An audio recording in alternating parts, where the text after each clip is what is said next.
Jordi Amat dan Justin Hubner resmi absen. Ini prediksi lini up timnas Indonesia versus Arab Saudi. Sintayong respon peluang Elkan Bagot main di laga timnas Indonesia versus Arab Saudi dan juga Australia.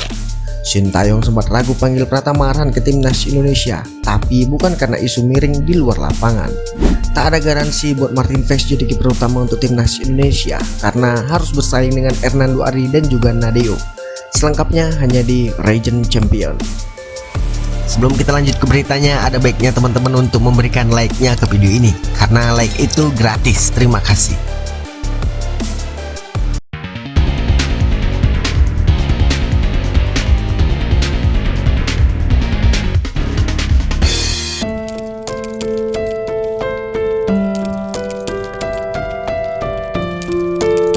Jordi Amat, Justin Hubner hingga Martin Paes resmi absen di laga timnas Indonesia versus timnas Arab Saudi.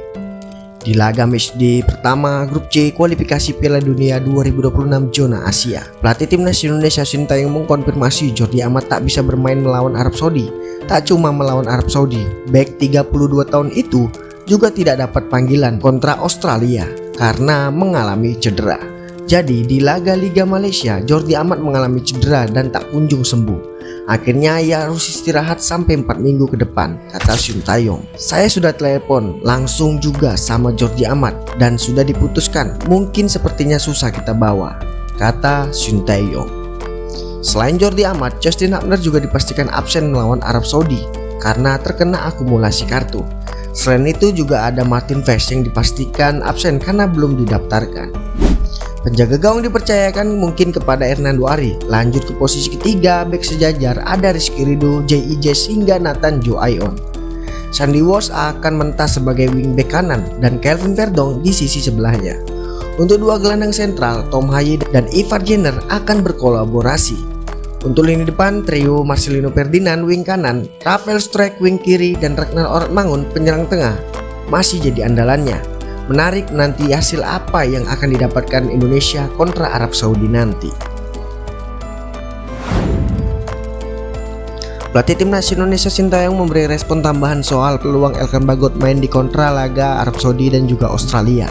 Yang memastikan Elkan Bagot tidak akan ikut dipanggil dalam dua laga awal timnas Indonesia di grup C. Ia berujar, sama sekali tidak mempertimbangkan masalah ini, kata Sintayong. Keputusan Sintayong termasuk mengejutkan. Sebab timnas Indonesia sejatinya krisis pemain di posisi belakang. Timnas Indonesia dipastikan takkan diperkuat Jordi Amat dan Justin Hubner. Namun alih-alih memanggil Elkan Bagot, Sintayong bakal menyertakan pemain belakang bek Malut United Wahyu Prasetyo atau Alfreanda Dewangga dari PSIS Semarang. Kemungkinan yang akan menjadi pilihan penggantinya. Lantas siapa yang akan mengisi 3 posisi bek tengah dalam pola 3-4-3? Racikan Sintayong mungkin trio Rizky Ridho, J.I. Jess dan Nathan Joaion mungkin kembali menjadi pilihan. Pelatih timnas Indonesia Sintayong mengaku sempat ragu memanggil Pratama Arhan ke skuad Garuda, namun bukan karena isu dugaan perselingkuhan sang istri, melainkan Pratama Arhan jarang main di Liga Korea Selatan. Semenjak didatangkan Suwon FC awal tahun ini, Pratama Arhan baru 1 kali main di Liga Korea. Padahal Liga Korea Selatan sudah memasuki pekan 27. Sintayong pun berujar, memang belum ada masalah. Saya sudah pikir Arhan harus dipilih atau enggak. Sebab di Liga Korea Selatan juga dia tidak masuk dalam daftar pemain, kata Sintayong. Setelah pertimbangan masalah itu, saya akhirnya memilih Arhan ke timnas. Setelah diputuskan baru kejadian ada masalah. Memang Arhan pemain yang baik dan kerja keras. Kita tidak boleh kehilangan pemain baik seperti ini, tegas Sintayong. Sintayong menegaskan tetap memantau kondisi mental mantan pemain Tokyo Verdy tersebut. Ia tak bisa memastikan apakah Pratama Arhan langsung masuk dalam susunan pemain utama timnas Indonesia. Terlebih persaingan di sektor kiri pertahanan timnas Indonesia sangatlah ketat. Selain Pratama Arhan, di sana bercokol Shen Patinama, Kelvin Verdong, Nathan dan juga banyak lainnya. Lebih lanjut Sintayong berujar kembali, jadi kita tetap panggil dia ke timnas dan kita harus kontrol dia.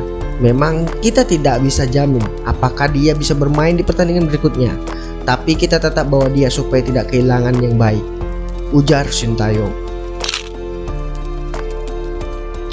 Pelatih timnas Indonesia Sintayong tak bisa memberikan garansi kepada Martin Paes untuk menjadi kiper utama tim Garuda sebab penjaga gawang berusia 26 tahun itu juga harus bersaing dengan kiper lainnya.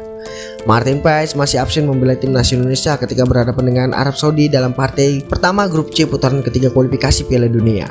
Kiper FC Dallas di Liga Amerika itu baru bisa menjalani debut bersama timnas Indonesia kala meladeni perlawanan dari Australia dalam matchday kedua di Stadion Utama Gelora Bung Karno. Sintayong berujar, walaupun Martin Paes datang, saya tak bisa menjamin 100% dia akan bermain terus-terusan, kata Sintayong. Selain Martin Paes, timnas Indonesia juga masih mempunyai kiper hebat, yaitu Hernando Ari hingga Nadeo Argawinata di bawah Mister Gawang timnas Indonesia. Nama pertama bahkan telah menjadi penjaga gawang utama tim Garuda dalam setahun terakhir. Memang dia pasti akan menjadi kekuatan baik untuk timnas Indonesia, namun sama saja ini dunia persaingan. Jadi mau Hernando mau Nadeo, siapapun itu harus bersaing dengan baik di timnas Indonesia, tutur Sintayong. Bukan hanya Martin Paes, personal lain juga tidak dapat jaminan sebagai starter di timnas Indonesia. Sintayong berpatokan terhadap kondisi para pemain, bukan nama besar. Setiap harinya akan berubah kondisi para pemain, jadi akan melihat kondisi pemain yang terbaik siapa, dia yang bakal bermain. Imbu Sintayong. Hernando Ari kemungkinan besar akan menjadi penjaga gawang timnas Indonesia untuk berhadapan dengan Arab Saudi. Sementara Martin Paes mungkin bisa mendapatkan kesempatan bermainnya melawan Australia. Jadi bagaimana pendapatmu tentang berita di atas? Silahkan tulis pendapatmu di kolom komentar serta dukunganmu untuk timnas Indonesia. Terima kasih.